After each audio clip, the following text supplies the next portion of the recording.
Texas Democratic leaders say that campaigning on one issue is a sure way to lose this November election. Immigration activists are pushing them to do it anyway. We're talking about the call to abolish Immigration and Customs Enforcement, or ICE. KXAN's political reporter Phil Prazen takes an in-depth look. Some of Senate candidate Beto O'Rourke's most impassioned words this week came after a confrontation with a Texan who wants ICE abolished. So don't lecture me about the border and immigrants and the things that we need to do.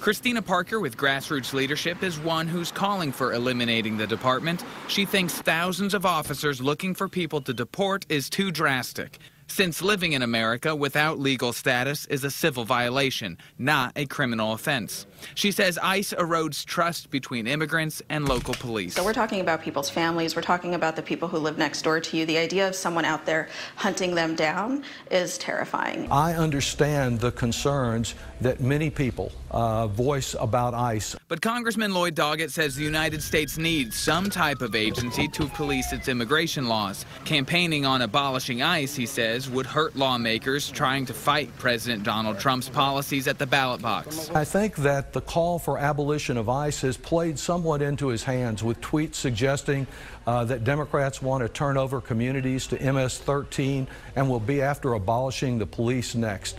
That is nonsense. Parker, in short, says advocating for immigrants and advocating for Democrats are not the same thing. The cause of the Democrats isn't our cause. Phil Prazen, KXAN News. Phil mentioned living here illegally is a civil offense. That's different from crossing the border illegally. That is a crime, a misdemeanor. Crossing the border illegally after being deported is a felony.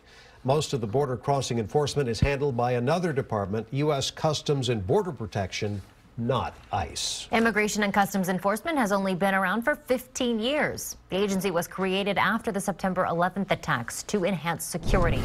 Before then, the Immigration and Naturalization Service had regulated immigration since 1933, but the Homeland Security Act of 2002 dismantled it and separated the former agency into 3 new entities.